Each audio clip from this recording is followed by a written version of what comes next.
The Morrison orchard had been Jack's escape for 7 years.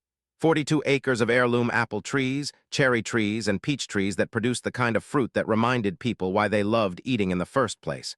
Not the supermarket stuff, uniform and tasteless, bred for shelf life instead of flavor. His fruit was real. It was honest. It was the reason he'd walked away from a corporate job that had slowly poisoned his soul. The community of Millbrook Estates surrounded him on 3 sides. A gated development of $3 million homes where people had retirement portfolios instead of childhoods. Jack had built his own separate entrance specifically to avoid them. His address was Rural Route, his property was classified agricultural, and he'd paid for that distinction with $100,000 and 3 lawyers. But Millbrook kept creeping closer anyway, the way water finds cracks. "Mr. Morrison?" The voice came from a woman standing in his barn just after sunrise on a Tuesday in late May. Jack had been measuring nitrogen levels in his soil samples and hadn't heard the gate. "I'm Patricia Chen. I'm the HOA president for Millbrook Estates."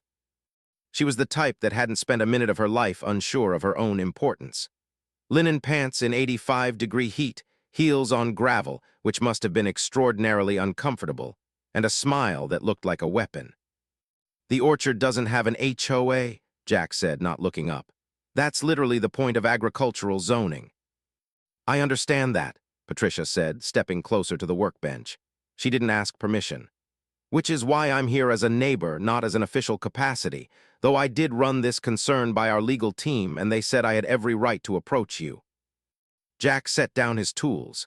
He'd learned long ago that if you let people like this talk long enough without interrupting, they'd sometimes reveal more than they intended. "We've been having an issue," Patricia continued, her eyes moving around the barn like she was cataloging his possessions. "Our truck drivers use the Rural Route for their service calls, landscapers, pool maintenance, that sort of thing, and they've been stopping here to dump refuse." "Then tell them not to," Jack said. "I have," Patricia said, her smile tightening. "Repeatedly. But there seems to be a perception among the service workers that the property between our entrance and yours is, well, a free dumping zone." She paused. "It's not on your land, it's the no-man's land between properties, but it reflects poorly on all of us." Jack understood then what was happening. She wasn't here because of her legal team. She was here because someone had noticed that the space between his agricultural property and her development was filling with construction debris, broken plant pots, and black garden soil bags. Someone had complained. Patricia was here to make it his problem. "That's not my responsibility," Jack said. "I understand," Patricia said, and something in her voice changed, became less friendly, more factual. "Which is why I thought we could come to an arrangement. You have that beautiful entrance gate. I was thinking, what if we moved some of the refuse removal responsibility to your side? We'd pay, of course. We're not looking to exploit you." Jack looked at her directly for the first time. "You're asking me to let you dump garbage on my property." "I'm asking if you'd be willing to place a few industrial dumpsters on your land," Patricia said, still smiling. "Somewhere discreet. Behind your barn, perhaps. We would handle all fees and maintenance. You wouldn't lift a finger." "The answer is no."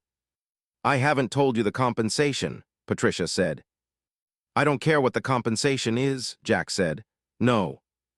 Patricia's smile finally cracked, just for a second. In that second, Jack saw something hard underneath. Then it reformed.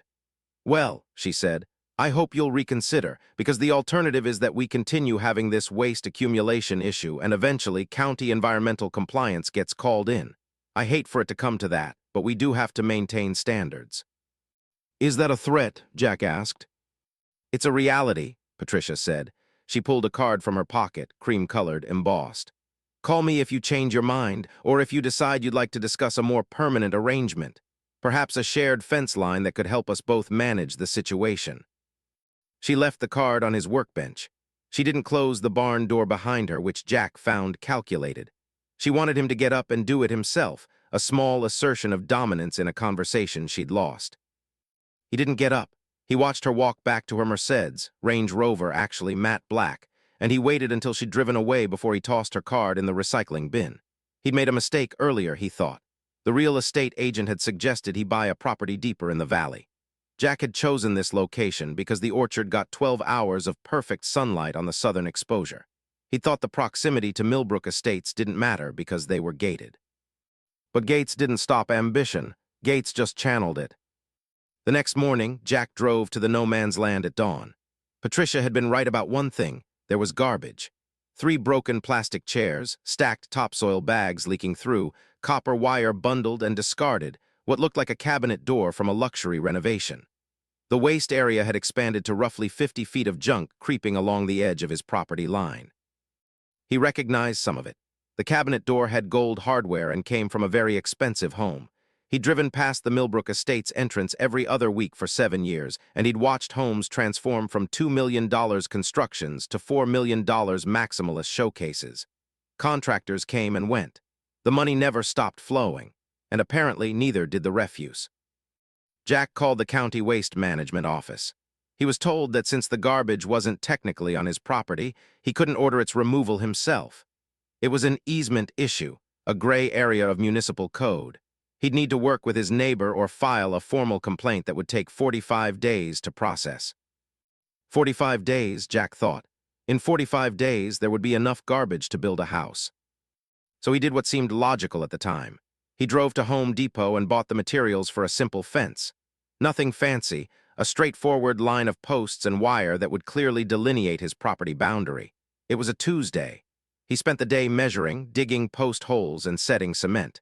His hands were raw by evening, but the fence was up. The garbage was now not his problem. He didn't hear from Patricia for 2 weeks. He thought maybe he'd solved it. Maybe she'd hire someone to clean it up and life would continue. He returned to his actual work, pruning dead branches, treating for fungal infections, monitoring for pests. He had a farmer's market stand that did well on weekends. He had contractors interested in sourcing his fruit for local restaurants. The orchard was finally becoming profitable, genuinely profitable, in a way that wasn't tied to corporate performance metrics or quarterly earnings reports. It was a Thursday when the first produce truck appeared. Jack was in the back of the property when he heard the rumbling. He thought it was a delivery truck at first. He got occasional commercial orders. But the sound grew louder, more aggressive, and it wasn't coming up his private drive. It was coming from the direction of the Millbrook Estates entrance. Jack made his way toward the front of the property. The gate was still closed. He'd reinforced the lock mechanism after Patricia's visit. But the fence he'd erected, the one that delineated his property boundary, now had a hole in it. A deliberate hole. Fresh splinters on the posts and 2 heavy produce trucks had driven through, parking directly in the middle of his orchard, engines still running. He recognized one of the drivers, a man named Derek who worked for Millbrook's landscaping contractor. The man climbed down from the cab with the casual confidence of someone who'd never been told no and expected to keep that streak alive. "Hey, Jack," Derek said, "got a job to do." "Not here you don't," Jack said. "We're just doing a dump-off," Derek said, gesturing to the bed of the truck. "Patricia said it was cool. We got some plant material that needs to go somewhere, and she worked out an arrangement." "Patricia worked out an arrangement with you or with me?" Jack asked. Derek looked confused by the question. "With everyone, it's fine. Just need to back up to that clearing, dump the compost, and we're gone. 20 minutes. "No," Jack said. "You're going to turn around, drive back through that fence, and leave my property. Now." Something in Jack's voice made Derek's confidence waver. He was a young guy, mid-20s, and he'd probably never dealt with someone who didn't respond to the general assumption that his employer's wishes superseded basic property rights. "Look," Derek said, "I'm just following orders Patricia told me." "I don't care what Patricia told you," Jack said. "This is my land, those are my gates, you don't have permission to be here. Leave." Derek looked at the truck, then at Jack, then back at the truck. "Let me call Patricia," he said. "You do that," Jack said. Derek spent 10 minutes on the phone while Jack stood there, increasingly aware that he was standing in the middle of his own property like a man defending a border. It was ridiculous and infuriating simultaneously. The truck driver he could see through the windshield was on his phone too, presumably texting the second truck. When Derek got off the call, his posture had stiffened slightly. "Patricia says the arrangement includes access through your property," Derek said, reading from his phone. "She says you agreed to it." "I did not agree to anything," Jack said. "Patricia proposed something I declined explicitly." "Well," Derek said, and there was actual sympathy in his voice now. "She says that you did decline, but then she says you changed your mind and sent her a text message saying it was cool." Jack's stomach went cold. "I didn't send any text message," Jack said. "Show me." Derek hesitated, then showed him his phone. There was a screenshot of a text from Jack Morrison saying, "Fine, Patricia, you were right. Let's make this work. Send your trucks Tuesday and Thursday mornings." The words weren't his. The number wasn't quite his, off by one digit in a way that would make him think he'd misdialed if he glanced at it quickly. "I didn't send that," Jack said. "Patricia showed us the whole thread," Derek said, and now there was doubt in his voice. "We got another job, man. I don't want drama." "Then leave," Jack said. "Leave now and we don't have drama." "Patricia's on her way," Derek said, checking his phone. "She's bringing a copy of the agreement. Just let her show it to you. If there's a misunderstanding, she can clear it up." Jack felt the trap closing. This was never about garbage or easements or fees. This was about forcing a confrontation on Patricia's terms in front of witnesses, where saying no looked unreasonable. He walked back to his house and sat on the porch. He could see the two produce trucks from there, parked in his orchard like they owned it. The drivers had turned off the engines.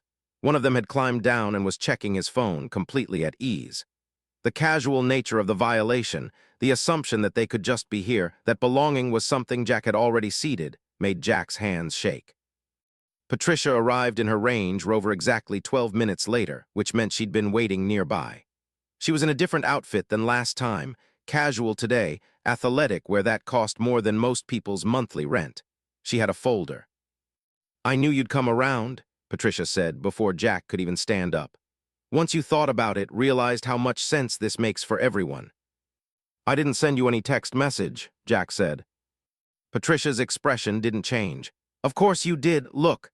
She opened the folder and showed him a printout of text exchanges. They looked authentic, the right format, the right time stamps. There were several of them, spanning a week, suggesting a negotiation that had never happened. "Those are fake," Jack said.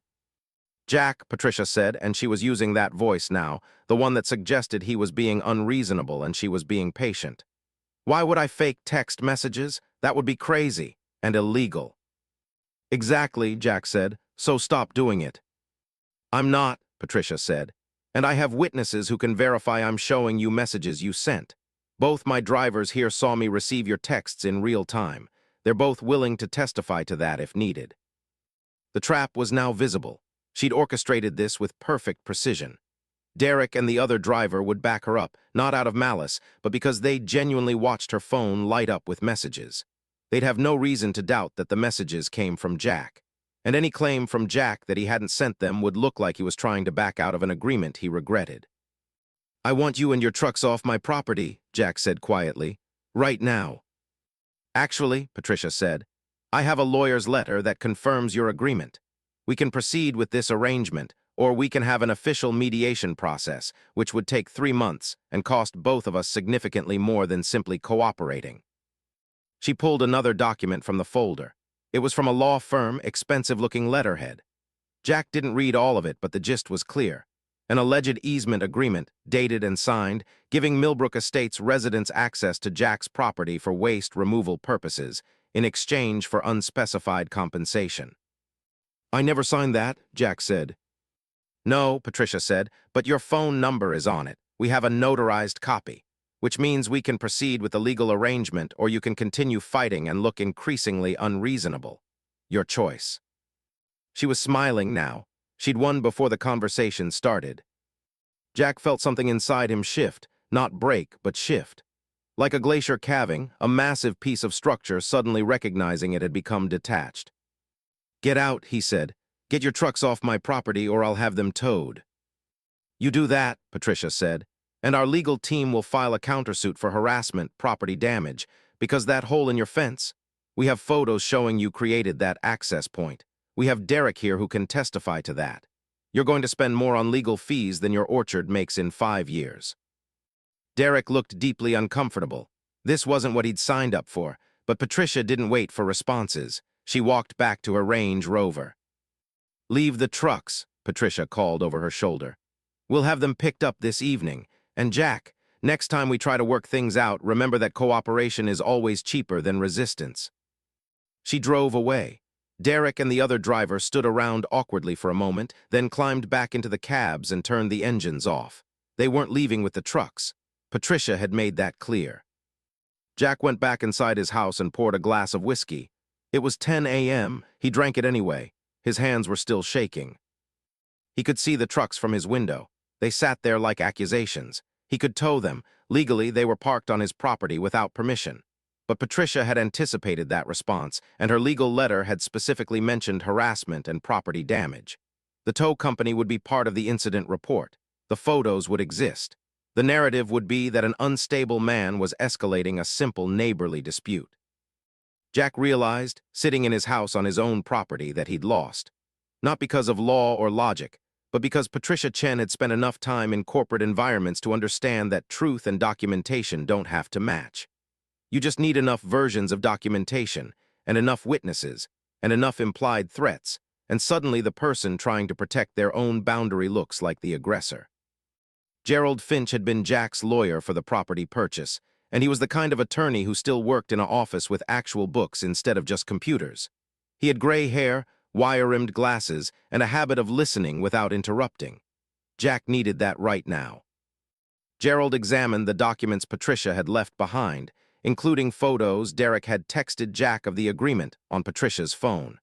The lawyer made notes for 3 minutes without speaking. "Have you authenticated that signature?" Gerald asked finally. "No," Jack said, "but I didn't sign anything, so it's a forgery." "Of course it is," Gerald said, "which is both good and bad for you. Good because it shows bad faith on her part. Bad because you're going to spend money proving you didn't sign something, which is essentially impossible. You can't prove a negative." "So what do I do?" Jack asked. "First," Gerald said, "we file a police report for fraud. The fake text messages are the easiest part. We can pull your phone records and show they didn't originate from your number. The forged signature, we'd need a handwriting expert, but the combination of fake texts and a forged signature will be enough for a fraud complaint." "And then what?" Jack asked. "And then," Gerald said, "it depends on whether Patricia Chen is actually dumb enough to follow through on her threats, or whether she's betting you'll cave under pressure." "She seems like the type to follow through," Jack said. "They usually do at first," Gerald said. "But the moment it becomes a public legal matter, police report, fraud investigation, the calculation changes. Rich people don't like attention. This is the kind of thing that gets discussed at community dinner parties. Remember that HOA president who forged documents? It doesn't play well." Gerald took off his glasses and rubbed his eyes. "Here's what I think is happening. She wanted to solve a problem, garbage accumulation, and instead of just being honest about it, she decided to pressure you into being her solution. When you said no instead of accepting it, she escalated. The fake agreement was meant to make you think you were already committed, that resisting would make you look bad." "It worked," Jack said. "But only if you let it keep working," Gerald said. "File the police report today, that's step one, we'll handle the rest." Jack filed the police report that afternoon. The officer who took it, a young woman named Ramirez, seemed genuinely sympathetic. She took photos of Jack's phone, took his statement, and explained that she'd need to interview Patricia and the drivers. "What happens after that?" Jack asked. "Depends on what they say," Officer Ramirez said. "If she admits to creating fake documents, that's fraud. If she claims it's a misunderstanding, we'd probably send it to the DA's office and they'd decide if charges are warranted. It'll take a few weeks minimum." Jack asked the question he'd been dreading. "Can she make my life difficult while we're investigating?" "Possibly," Officer Ramirez said. "But once we've opened an investigation into her conduct, any retaliatory behavior on her part would be documented. I'd recommend keeping records of everything. Dates, times, any interactions, any instructions to others." Jack drove back to the orchard. The 2 produce trucks were still there, now covered in evening shadows. He considered his options: tow them, leave them, confront Patricia again. Each option seemed wrong in different ways. He decided to leave them. If Patricia wanted them to sit in his orchard, they'd sit in his orchard. Let the image of her own trucks polluting his land sit in her head for a while. But he didn't anticipate how much a parked truck could affect him. Walking out to check on trees that evening, his eyes kept catching on the trucks. They were still engines, still polluters, still assertions of someone else's will on his property. He slept poorly that night, waking at 3 a.m. to the anxiety that had become his default state since Patricia had walked into his barn. The next morning, the trucks were gone. The drivers had picked them up, probably on Patricia's instruction. The damage was done, though, the emotional damage, the sense of violation. Jack found himself checking his property line obsessively, waiting for the next intrusion. Gerald called 2 days later. "Officer Ramirez interviewed Patricia," Gerald said. "She's claiming the text exchange was real, that you did send those messages, but you were confused afterward. She's saying you might be experiencing some kind of stress-related memory issues." "She's claiming I'm mentally ill?" Jack asked.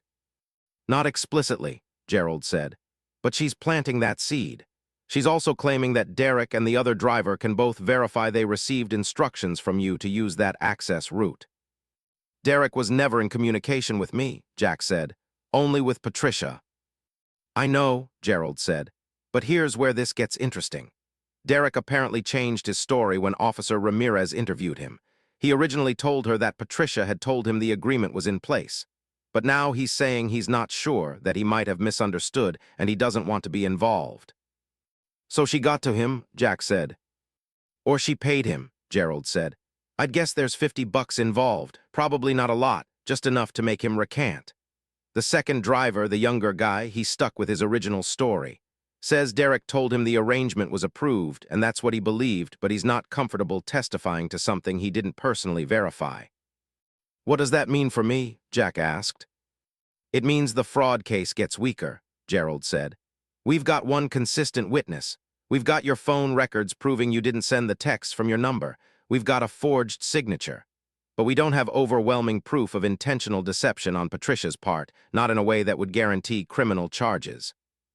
"So she wins," Jack said. "Not necessarily," Gerald said. "We have other options. I'm recommending we move to a civil injunction. We make sure it's on record that you're prohibiting her and anyone associated with Millbrook Estates from accessing your property. We document it legally. If she violates it after that, we have grounds for significant damages." "I just want her to stop," Jack said. "I know," Gerald said, "but she's not the type to stop. You have to make stopping more painful than continuing." The civil injunction took 3 weeks to file and process. During that time, Jack lived in a state of hypervigilance. Every sound that might be a truck, every car that slowed near his gate. Twice he went out armed with his phone camera to document possible trespassing. Once it was a delivery truck, legitimate for his farmer's market supplies. Once it was a lost GPS customer, wrong address entirely.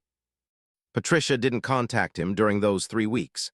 That was almost worse than contact would have been, because it meant she was planning something, strategizing the next move in a game Jack had never wanted to play. On the 22nd day, Jack got a certified letter from Patricia's lawyer. The letter outlined a counter-lawsuit, harassment, defamation, because Jack had filed a police report making accusations against Patricia, and emotional distress. The damages requested were $250,000. "This is a SLAPP suit," Gerald said when Jack brought it to him. "Strategic lawsuit against public participation. It's basically designed to intimidate you into silence. The legal merit is weak, but the legal cost is real." "How much are we talking?" Jack asked. "To defend against this, probably $20,000 to $40,000, Gerald said, "not including my time." Jack felt something inside him crystallize. $20,000 to $40,000 was what he made in a good year. $40,000 was the difference between staying afloat and selling the orchard, moving away, admitting defeat. "Can we countersue for the SLAPP?" Jack asked. "We can," Gerald said, "and we'll win, but that still costs money up front, and there's no guarantee we'd recover enough to cover our costs." Jack stood up and walked to Gerald's window. The lawyer's office overlooked downtown, a view of small businesses and people who'd probably all made deals with themselves about how much fighting cost. "I'm going to go to her home," Jack said. "Absolutely do not do that," Gerald said immediately. "That's harassment. That's exactly what she's accusing you of. Anything you do with her now becomes evidence in the lawsuit." "So I do nothing," Jack said. "No," Gerald said. "You live your life, you work on your orchard, you document everything. You respond to legal filings through me. You let her spend money on her lawsuit while you go about your business. This is a war of attrition, and she's richer than you, but she's also busier. Eventually, her lawyer tells her this is costing more than it's worth. Eventually, she decides to move on to another hobby." "What if she doesn't?" Jack asked. Then we'll deal with it when it happens, Gerald said. But your best move right now is to be boring. Don't give her anything new to weaponize. Don't trespass on her property. Don't contact her or any of her residents. Be boring. Summer came hard and fast that year. The heat was the kind that made the irrigation system run overtime, that made insects desperate and aggressive, that turned the work into something more than just tending a garden. Jack threw himself into it. He had a farmer's market stand that had expanded from 1 day a week to 3 days a week. He had restaurant orders stacking up. He had work that was tangible and real and didn't involve lawyers or court dates or Patricia Chen. The problem was that Patricia didn't seem to believe in boring. Every 3 weeks, like clockwork, new legal papers arrived. Amended complaints, discovery requests, motions for continuance. Each one cost Gerald $400 to respond to. Jack was hemorrhaging money without anything being resolved. He'd hired a private investigator on Gerald's recommendation, a man named Frank who'd worked in fraud investigations before retirement. Frank's job was to find evidence of Patricia's actions that Jack could use defensively. What Frank found was worse than Jack had imagined. Frank came to the orchard on a Thursday evening in early July. He brought a laptop and a grimace. "I've been doing this for 30 years, Frank said, and I've learned that rich people with nothing but time are more dangerous than criminals. Criminals have limitations. Rich people don't." Frank showed Jack what he'd found: credit card records obtained legally through the lawsuit's discovery process. Patricia had been spending money on legal bills at a rate of $15,000 a month. But that wasn't the worst part. Patricia had also been spending money on other things. Private investigators of her own, a reputation management company that worked on social media, and most troublingly, payments to Derek the truck driver totaling $3,000 over the course of 3 weeks. "She's buying testimony," Frank said. "We can prove it, it's not subtle." "Can we use it?" Jack asked. "We can," Frank said, "but it gets more complicated. Because she's probably documented all of these payments as legitimate business expenses, consulting, research services, whatever. Her lawyer will argue they're unrelated to the lawsuit. We need to prove specific quid pro quo, and that's harder." "So we can prove she's corrupt, but we can't do anything about it," Jack said. "Welcome to litigation," Frank said. "The system is designed to protect people like her. They have more money for legal bills. They have accountants who know how to obscure payments. They have lawyers who specialize in making illegal things look merely improper." Jack went to bed that night and didn't sleep. He kept thinking about Derek, about how Patricia had probably called him, friendly, concerned, and asked if there was anything Jack had done to intimidate him or pressure him. And when Derek said no, Patricia had probably said something like, "Well, I have to protect myself legally, and I'd feel better if you'd sign a statement saying you did everything I told you to do." And she'd probably given him a check. It was a chess game, and Jack was moving checkers. He woke up at 4 a.m. with an idea that he knew was stupid and couldn't seem to dismiss. The easiest thing would be to burn the gates. A simple act, gasoline, a match, and the boundary between his property and Patricia's problem vanishes. But that was criminal. That was exactly what she wanted him to do, because then she wouldn't even need the lawsuit. She'd have a legitimate police report and he'd be in jail. Instead, what Jack did was worse in its own way. He called a contractor and ordered a commercial-grade security gate. Not just a barrier, but a statement. Reinforced steel, automatic locks, cameras at every angle, a fence line that would require heavy equipment to breach. The gate cost $12,000. Jack's bank account would now be at $4,000 for emergency expenses. He justified it as protection, but really it was an answer to Patricia's aggression. It was him saying, "You want to treat my boundary like a suggestion? I'll make it unmistakable." The gate was installed over 2 days in mid-July. It was beautiful, actually, heavy and precise, with a matte black finish that caught the morning light. It made Jack's property look like a fortress, which had never been his intention but had somehow become his reality. That same day, he got a call from Officer Ramirez. "The DA has decided not to press charges on the fraud complaint," Ramirez said. "They're saying there's insufficient evidence of intent. They think it's a civil matter, not criminal." "So Patricia broke the law and gets away with it," Jack said. "The DA sees it differently," Ramirez said, and there was genuine regret in her voice. "They see 2 neighbors having a dispute. One neighbor claims fraud, the other claims miscommunication. Without clear intent to defraud, they're not willing to prosecute." "What about the fake signature?" Jack asked. "We showed that to a handwriting expert," Ramirez said. "And it's not. It's not obviously forged is the problem. It's not a perfect match to your real signature, but handwriting varies. The expert said they couldn't rule out that you might have signed it hastily or under different conditions." Jack wanted to scream. He wanted to ask if this expert had actually looked at the signature or just collected a paycheck. But he knew the answer already. Patricia probably had lawyers who knew experts who knew what conclusions those experts needed to reach. "I'm sorry," Ramirez said. "This is frustrating, but if you need a police report for your civil case, I can make sure all the documentation is available to your lawyer." Jack thanked her and hung up.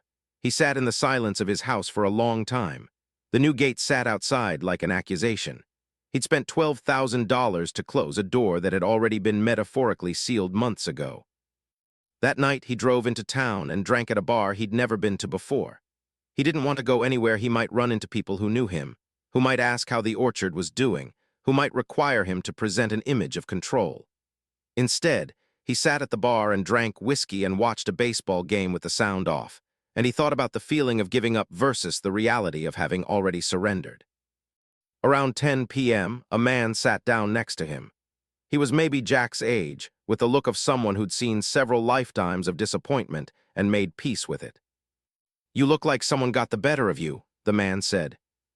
Jack considered not responding, but the night was long and he was tired of isolation. "Someone got the better of me," Jack confirmed.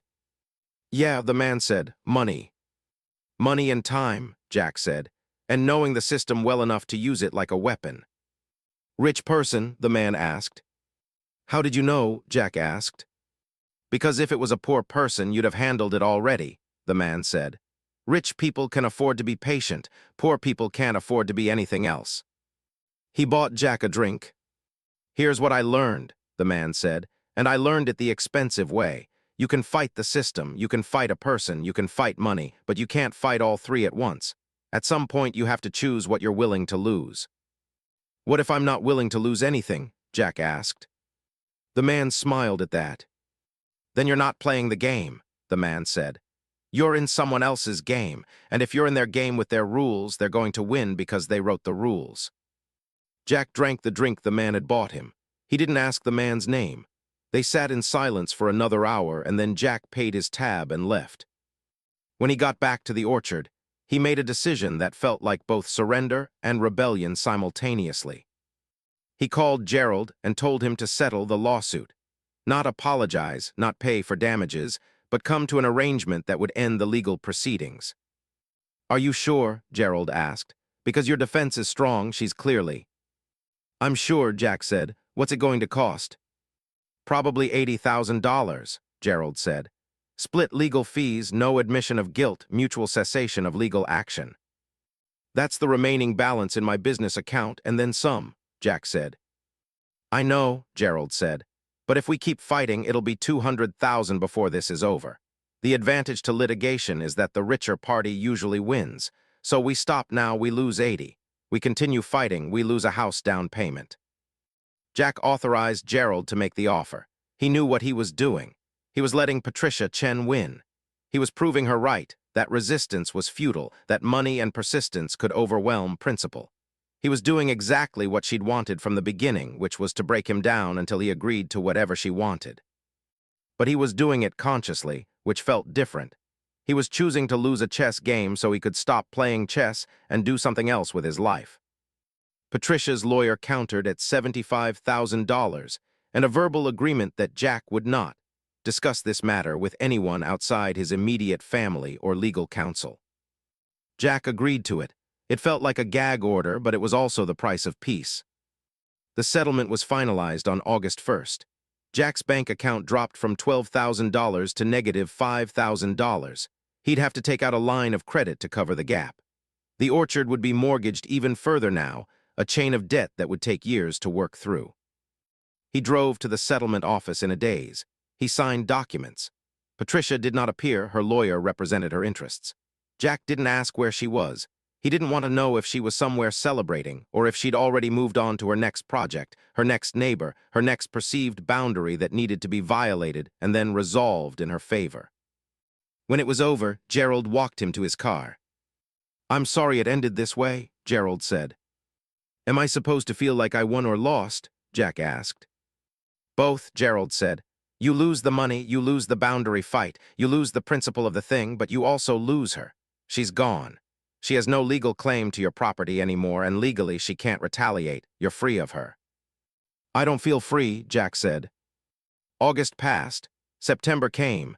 The apples started to ripen, and Jack found himself back in the familiar rhythms that had first drawn him to this work. He'd expected some kind of catharsis, a moment where the weight lifted and he could see clearly again. It didn't come. What came instead was a kind of numbness. The farmer's market stand was busy. The restaurants were increasing orders. The money was flowing in the right direction again. But Jack felt hollow moving through these motions, like he was acting the part of someone who ran an orchard rather than actually being that person. He didn't talk to anyone about what had happened. The settlement agreement prohibited public discussion anyway, but beyond that, he didn't want to explain it. He didn't want to see the faces of people he knew, watching him realize that he'd paid $80,000 to lose a fight he'd already lost months earlier. His sister called mid-September. "I ran into Patricia Chen's husband at the country club," his sister said. "He mentioned that you guys had worked something out." "We did," Jack said. "So what happened? The last time we talked, you were ready to fight this thing to the mat," she said. Jack wanted to lie. He wanted to say something that would make him look better, stronger, wiser. Instead, he told her the truth. "She won," Jack said. "And I finally realized that winning for people like her isn't about being right. It's about being willing to spend money and patience until the other person gives up. So I gave up." His sister didn't respond right away. When she did, her voice was different, not disappointed but concerned.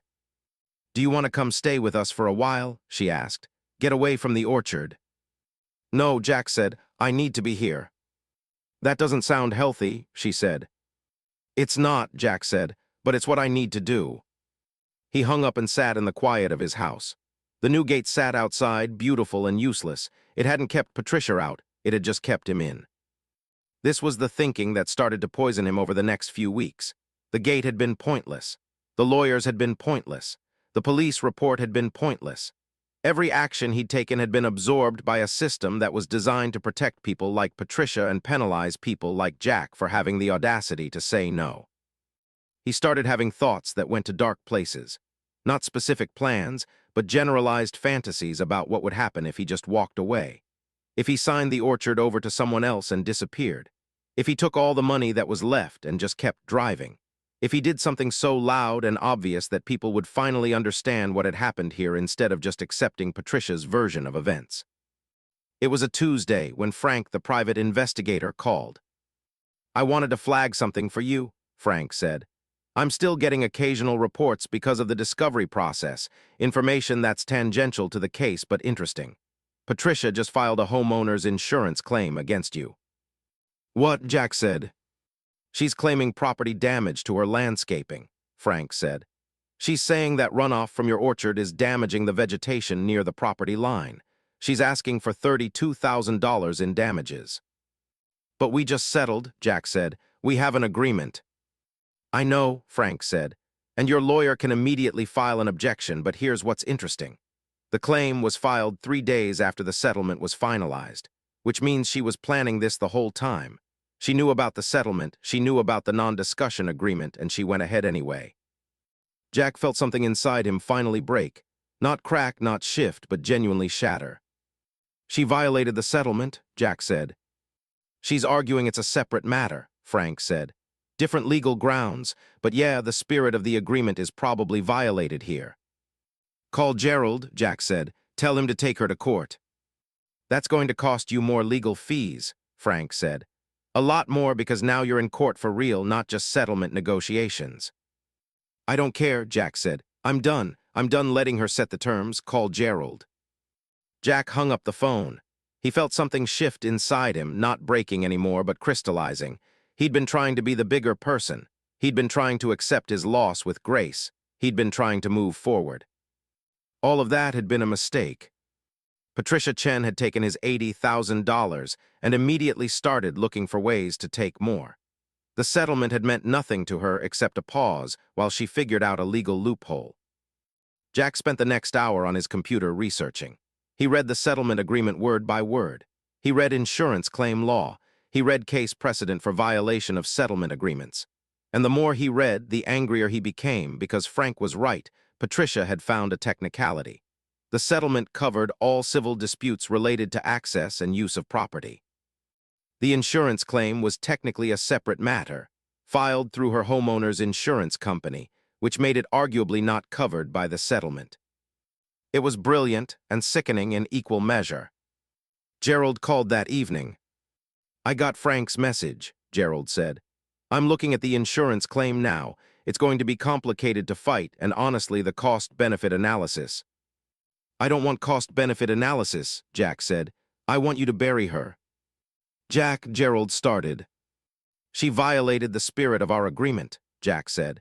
"She waited for the ink to dry on the settlement and immediately started a new lawsuit. I want her to pay for that."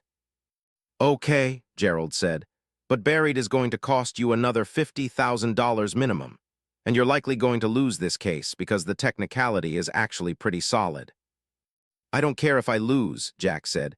"I want her to know that I'm not done. I want her to have to show up in court. I want her to have to spend money fighting me. I want her to experience friction." Gerald was quiet for a moment. "That's revenge, not justice," Gerald said finally. "I know," Jack said, "but it's what I want anyway." Jack authorized the legal action.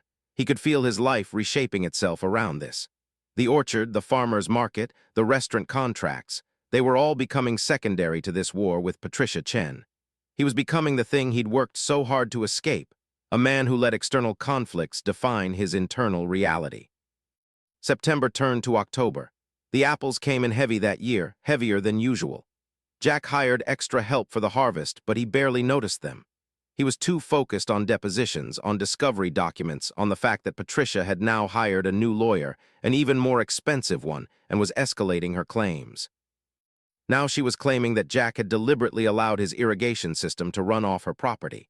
She was claiming environmental damage. She was claiming diminishment of property value. Each new claim was less substantial than the last, but each one required responding to, filing counterclaims for, gathering documentation to defend against. The insurance claim had expanded into a full civil lawsuit. Patricia was seeking $85,000 now, up from the original $32,000, and she'd included something devastating in her revised complaint. She'd included text messages between her and her lawyer where the lawyer had suggested this approach specifically because we're not technically violating the settlement if we frame it as a property damage claim instead of a boundary dispute. It was exactly what Jack had hoped for, evidence of calculated violation. But it was also evidence that would make the case even longer, even more expensive, because now both sides were digging into the other's motivations and proving deliberate deception. Jack stopped sleeping, not the light sleep of someone with worries, but the genuine insomnia of someone whose nervous system had shifted into permanent alert. He'd wake at 3 a.m. with his heart racing, convinced he'd forgotten to do something crucial, only to remember that the something was just the lawsuit. There was nothing to do. He just had to exist in the knowledge that it was happening. In November, something unexpected occurred. Derek, the truck driver who'd testified against Jack and then recanted, called Jack directly. "I need to tell you something," Derek said, and his voice was apologetic.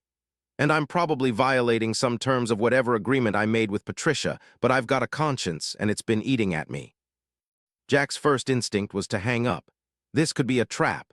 This could be Patricia setting up a scenario where Jack violated some aspect of the settlement or the ongoing lawsuit.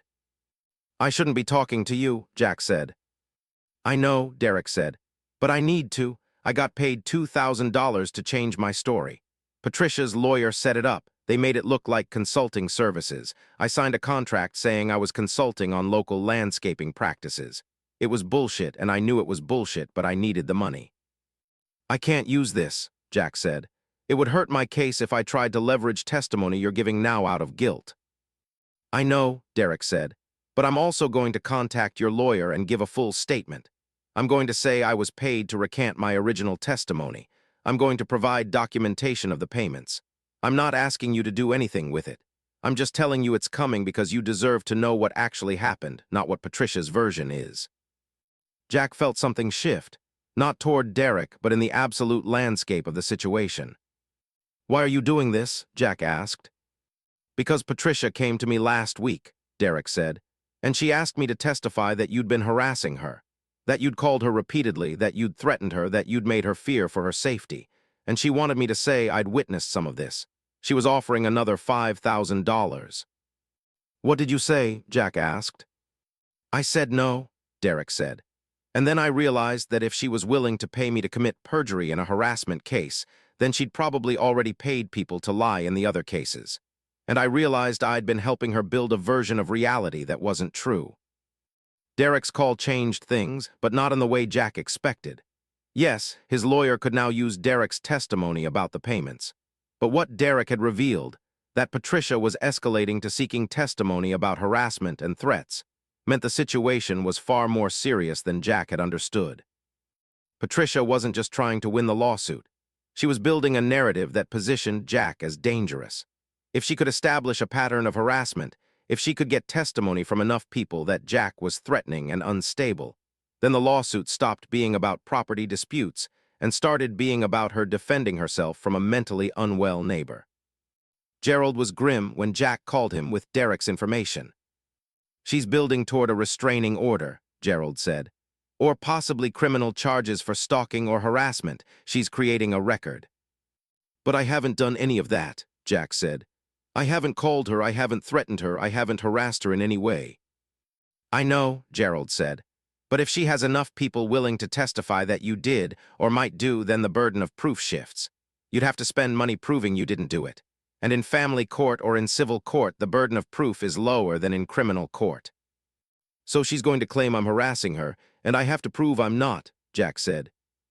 That's the risk, Gerald said, which is why I'm recommending we file a preemptive restraining order against her for harassment and fraud. Is that possible? Jack asked. It's possible, Gerald said. It's also going to be expensive and we're probably going to lose, but it puts her on notice that we're not just defending anymore. We're also attacking. Jack gave authorization. At this point, he'd spent over $150,000 fighting Patricia Chen. The orchard was still profitable, but now the profit was being channeled into legal fees, into a war that no one could actually win. The preemptive restraining order request was denied by the judge. The judge ruled that Jack's response was overly aggressive, and that filing a preemptive restraining order when no harassment had occurred was itself a form of harassment. It was like watching the system confirm what Frank, the private investigator, had said. The richer party wins because the system isn't designed to protect boundaries, it's designed to protect the people with resources. Jack stood outside the courthouse after that ruling and watched attorneys in expensive suits hurry to their next appointments. He thought about Derek, about the $2,000 payments, about the calculation that had required Patricia to spend money on lies when she was already probably going to win anyway. And then he realized something. Patricia hadn't tried to reach a reasonable settlement with him from the beginning. She'd approached him with the intent to extract agreement through pressure. When he'd resisted, she'd escalated. When he'd fought back, she'd expanded the scope of the conflict. Patricia Chen wasn't trying to solve the garbage problem in her neighborhood. Patricia Chen was trying to assert dominance over someone who'd said no to her. The problem wasn't the garbage. The problem was Jack. That realization crystallized into a decision late one night in November, sitting in his darkened kitchen, staring at legal bills and depositions and insurance claims and everything else that had accumulated. It started with a simple question. If Patricia wanted to dump garbage on his property, what if he made it not only possible but inevitable? What if he solved her problems so completely that there would be no legal recourse, no argument, no further claims to make? He spent a week thinking about how this could work. The settlement had prohibited him from doing certain things related to the boundary dispute, but it hadn't prohibited him from operating his orchard, from improving his property, from using the space adjacent to his property line in agricultural ways. Jack met with a commercial waste management company.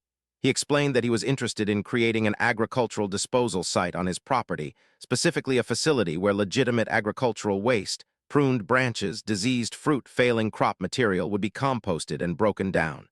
The waste management company was enthusiastic. There were grants available for agricultural recycling programs. It was environmentally sound. It was even good for property value. The facility would be technically on Jack's property on his side of the fence, but it would be positioned as close to the property line as possible. And because it was an agricultural operation, it would be unregulated in ways that residential garbage disposal wasn't. Lots of organic decomposition, lots of insects, lots of smell, especially as the months warmed up in spring. The waste management company explained that the smell could be managed through aeration and carbon additives. Jack said he was less interested in managing the smell and more interested in the educational aspect of agricultural recycling. The waste management company was fine with that. People wanted educational waste programs. The site was constructed in December, finished by December 15th. Jack had a legitimate composting facility, built entirely within his property rights, that would process agricultural waste and potentially other organic materials. The location was chosen specifically so that the composting facility was adjacent to Patricia's property line, visible from her second-floor bedroom windows if she looked out at the right angle. He didn't hide it. In fact, he was careful to make sure it was as obvious as possible. He even called the county to verify the permits were in order. They were. And that the facility met all agricultural regulations. It did. Patricia called his number for the first time since the settlement finalized. Her voice was sharp. "What are you doing?" she asked. "I'm operating an agricultural waste management facility," Jack said. "It's within my property rights." "You're putting a garbage dump next to my home," Patricia said. "I'm composting organic agricultural waste," Jack said. "Legally." "This is harassment," Patricia said. "This is a violation of the settlement agreement." "The settlement prohibits me from certain actions related to boundary disputes," Jack said. "It doesn't prohibit me from operating agricultural facilities on my property. I checked with my lawyer." "Your lawyer is insane," Patricia said. "Possibly," Jack said, "but he's also right about this." Patricia hung up. Jack watched from his house as her Range Rover tore through Millbrook Estates, presumably toward her lawyer's office.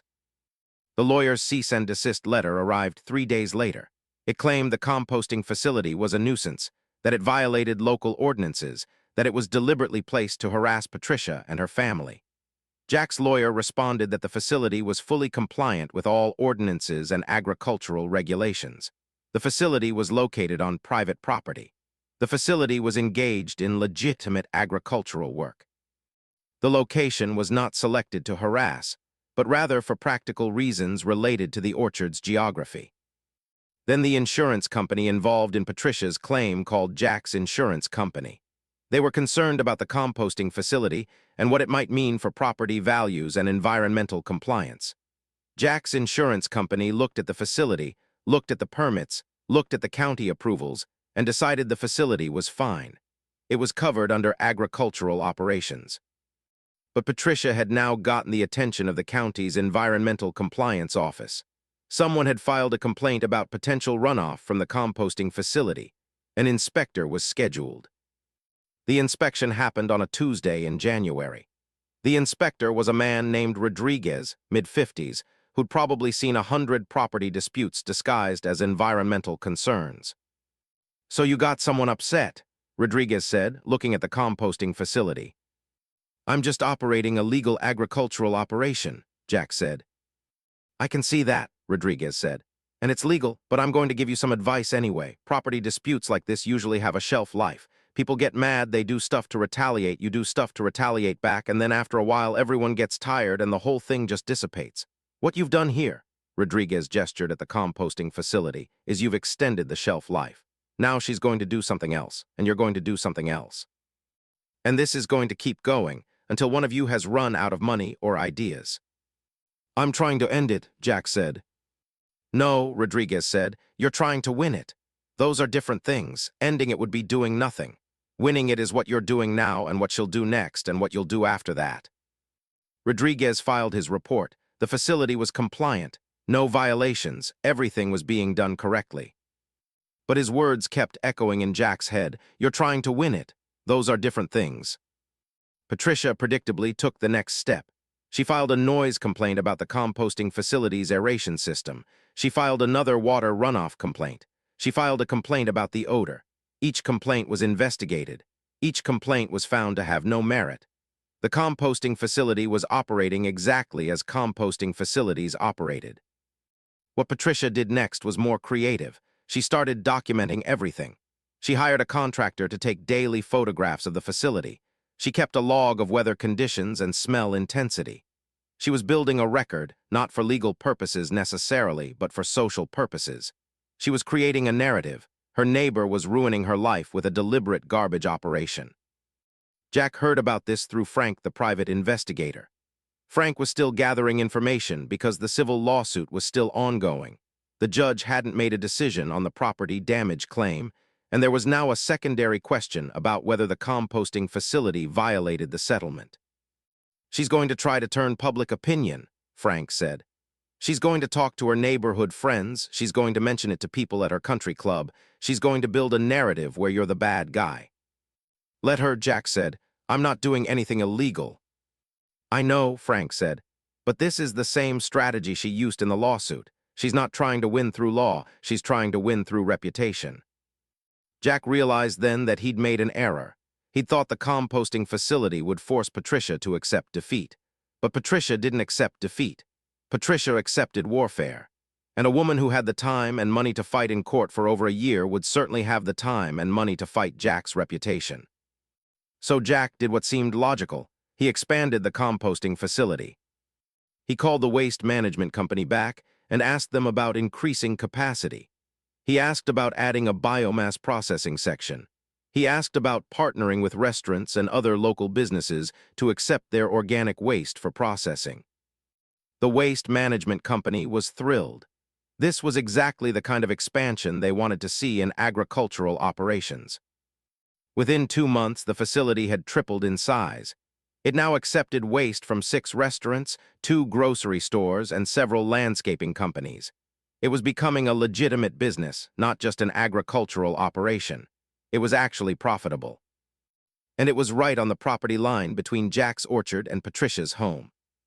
Patricia filed a lawsuit claiming that the facility had been constructed specifically to reduce the enjoyment and use of neighboring property. But Jack's lawyer pointed out that the facility was legal. It was permitted. It was regulated by the county, and the expansion was based on business demand, not on spite toward the neighbor. The lawsuit went into the pile of other lawsuits. Months passed. The composting facility became more established. People started thinking of it as a legitimate part of the local business ecosystem. Jack was featured in a local newspaper article about agricultural innovation and waste reduction. The facility was doing actual good in the community. Patricia stopped calling. She stopped filing new complaints. She stopped being visible in the ongoing litigation. Her lawyer sent occasional motions and responses, but Patricia herself withdrew from the immediate conflict. Summer came again. It had been almost 2 years since Patricia had walked into his barn and suggested he solve her garbage problem. 2 years of lawyers, documents, financial devastation, and now this strange victory where he'd technically won by doing everything legally, and yet somehow lost something essential in the process. The orchard was thriving. The composting facility was thriving. Jack's bank account was recovering slowly from the legal drain. He was supposed to be happy. He was supposed to feel like he'd reclaimed his life. Instead, Jack found himself sitting in Gerald's office on a Tuesday in August, explaining that he wanted to do something. "I need to tell my story," Jack said. "You can't," Gerald said immediately. "The settlement specifically." "I know what the settlement says," Jack said, "but I'm willing to violate it." "That would result in immediate lawsuit from Patricia," Gerald said. "She's been waiting for you to slip up." "I don't care," Jack said. "People need to know what happened. They need to understand how the legal system actually works for someone like her. They need to understand how money and persistence and a willingness to lie can defeat someone telling the truth." "Jack, listen to me," Gerald said. "You've won. You don't have to prove anything anymore. You don't have to convince anyone. You just have to live your life." "But I can't," Jack said, "because living my life means accepting that she got away with it. She forged documents. She bribed testimony. She violated the settlement agreement immediately after signing it. and she faces absolutely no consequences because her lawyer knew how to work the system and my resistance just made her richer. That's true, Gerald said, and there was genuine sympathy in his voice.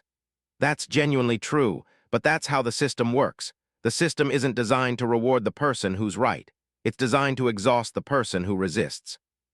Jack left Gerald's office and drove to the orchard. He sat on the porch of his house and looked at his property. The trees he'd carefully cultivated, the gates he'd reinforced, the composting facility that was making money while also making a statement. He'd won everything and lost everything simultaneously. That night, he made a decision. He called the local newspaper and asked to speak to a journalist about a story involving fraud, harassment, and the failure of civil courts to protect property rights. The journalist, a woman named Sarah Chen, no relation to Patricia, she'd clarified, was interested. "I'll do an interview," Jack said, "but I need you to understand that doing this is going to result in a lawsuit against me. There's a settlement agreement that prohibits me from discussing this. My lawyer has advised against it, but I'm going to do it anyway because I think people need to understand how someone like Patricia Chen can destroy someone like me through a combination of lies and legal manipulation." Sarah did the interview the next day. She was thorough, she asked hard questions, and she didn't allow Jack to turn it into a simple narrative of good versus evil. She asked what he could have done differently. She asked whether his composting facility was actually a form of retaliation or just business. She asked whether his insistence on fighting was its own form of stubbornness that prolonged the conflict.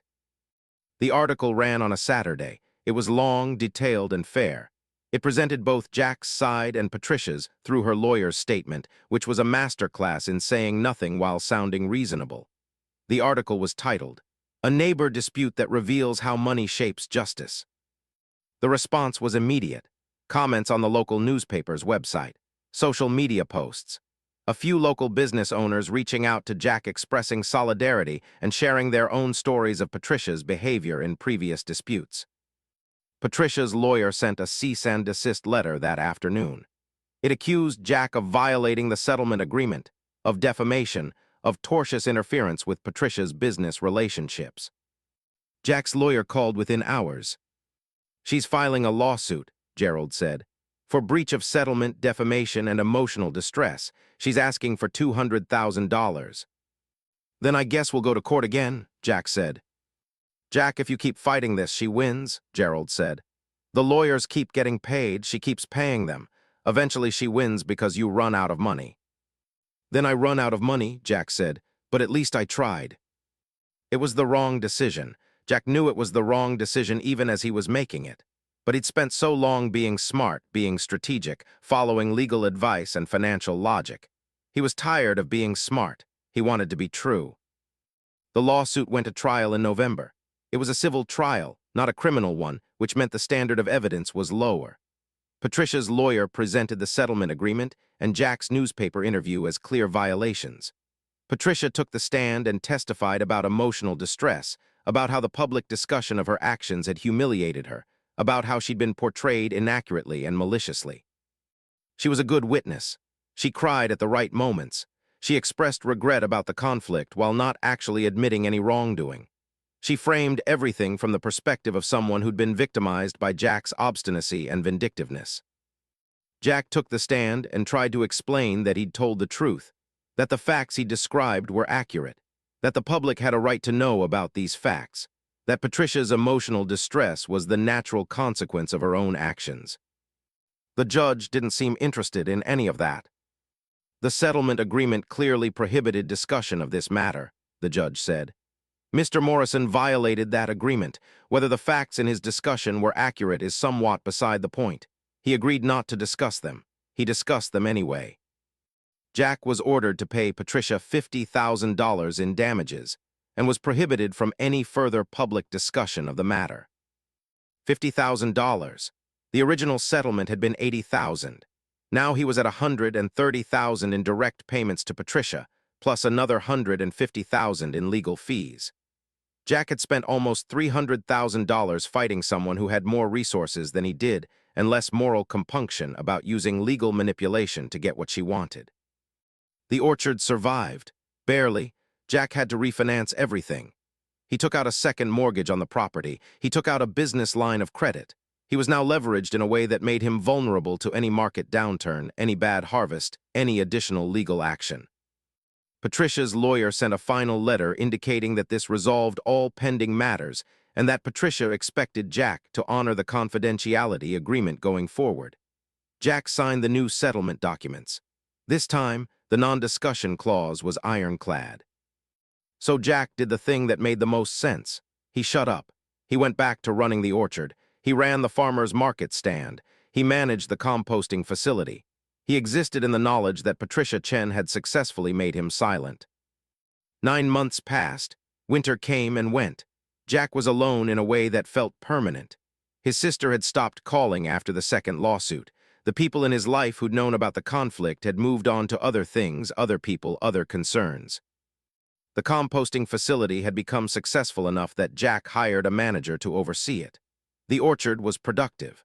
Money was coming in, and while it was going out again in mortgage payments and loan repayment, the immediate crisis had passed. Jack had become boring again, but the cost had been extraordinary.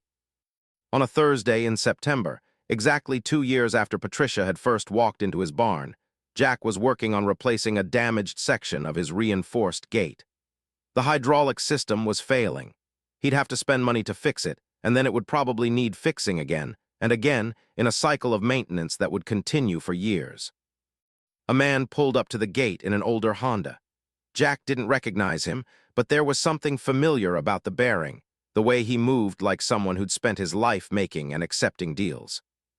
"You Jack Morrison?" the man asked. "Yeah," Jack said. "I'm David Winters," the man said.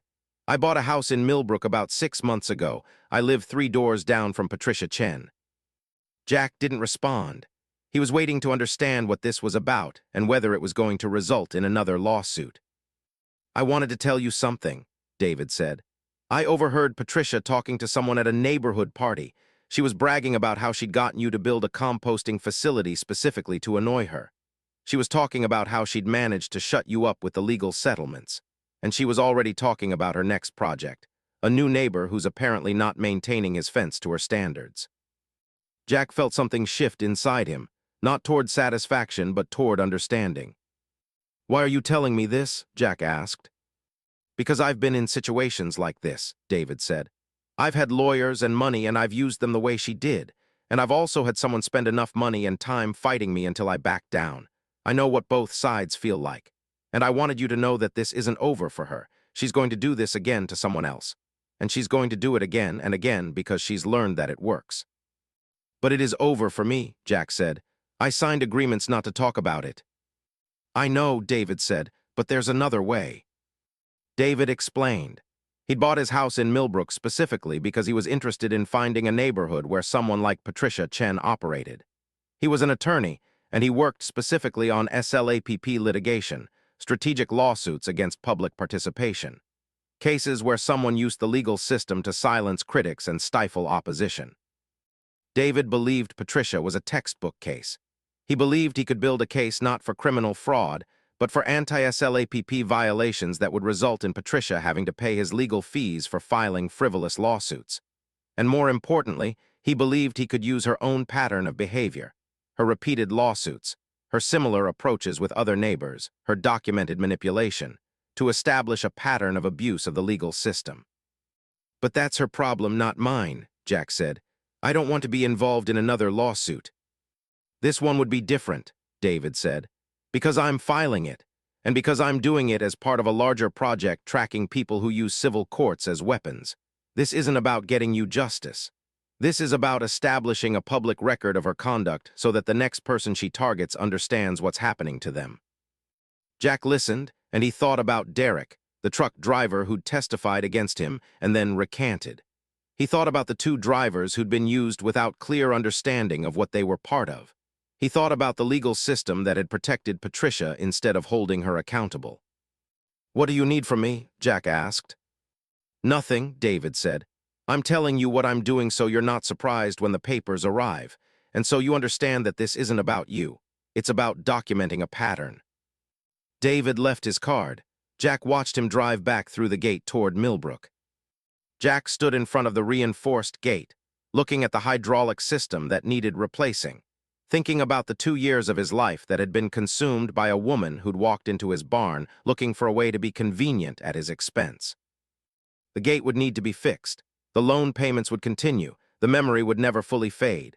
But something had shifted in Jack's understanding of what had happened. He hadn't lost because he was wrong. He hadn't lost because the truth didn't matter. He'd lost because Patricia had access to tools, legal tools, financial tools, social tools that Jack didn't have. And he'd spent his time and money trying to fight her on the terrain she'd chosen, where she had every advantage. The only way to win against someone like Patricia wasn't to fight. It was to survive. It was to continue existing on your own terms, continue operating your business, continue being honest, even when the cost was extraordinary. It was to accept that justice wouldn't come through the legal system and that vindication might never come at all. The gates would stay closed. The composting facility would continue operating. The orchard would continue producing fruit. And Jack would continue living in the knowledge that he'd been violated and that the violation had consequences, but that he'd also survived it. He called the gate maintenance company and scheduled a repair for the hydraulic system. While he waited for them to arrive, he went back to his orchard and stood among the trees, looking at the fruit that was beginning to ripen. It was beautiful still. Despite everything, the fruit was beautiful. The trees had survived the conflict. The soil had survived the conflict. The land itself had survived the conflict. Jack had survived too, though it was a different kind of survival than he'd imagined when he'd first bought this place. He'd wanted to escape people like Patricia Chen. Instead, he'd learned that escape was impossible. People like her existed everywhere, in every neighborhood, at every economic level. The question wasn't how to avoid them. The question was how to coexist with the knowledge that people like her existed. That was the real answer. Not victory, not vindication. Just survival, just continuity, just the knowledge that you'd been wrong about what the world would let you have, but you'd adapted anyway.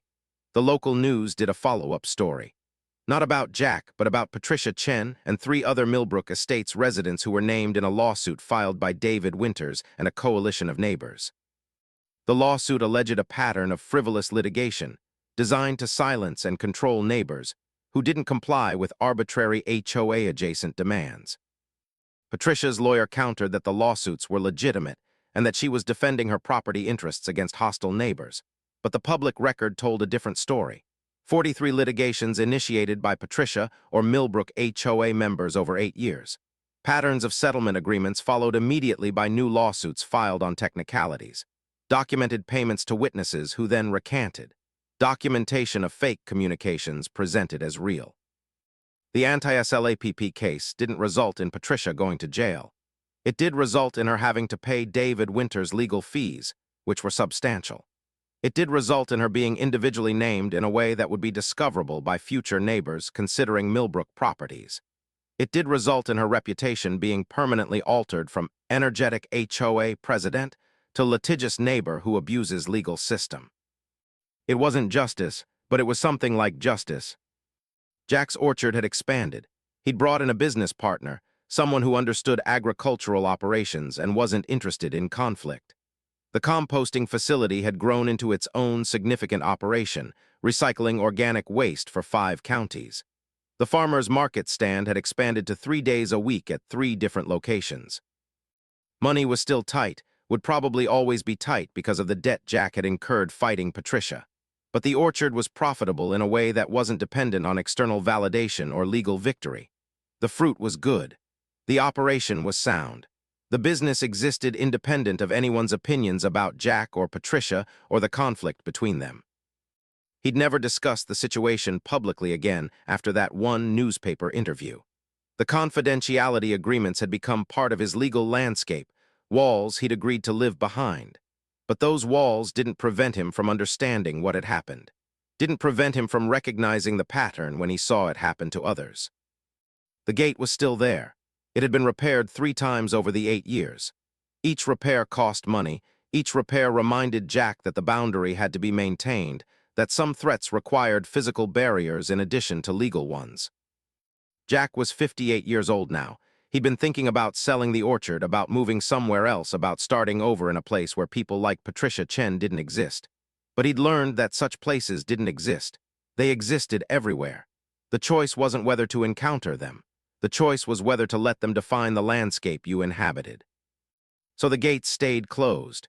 Behind them, Jack continued working the land, producing fruit, running a business, existing in quiet productivity that was its own kind of answer to people who thought that resistance was futile and that money could buy absolute control. It couldn't, not really. Money could buy lawyers, money could buy time, money could buy persistence. But money couldn't buy the harvest. Money couldn't make the trees produce fruit that tasted like anything other than honest work. Money couldn't prevent someone from continuing to exist on their own terms, even when those terms were limited and painful and complicated. The composting facility operated right on the property line, still processing waste, still creating value, still serving the community. Patricia never approached Jack about it again. She never spoke to him again. She'd moved on to newer conflicts, newer people to dominate, newer lawsuits to file.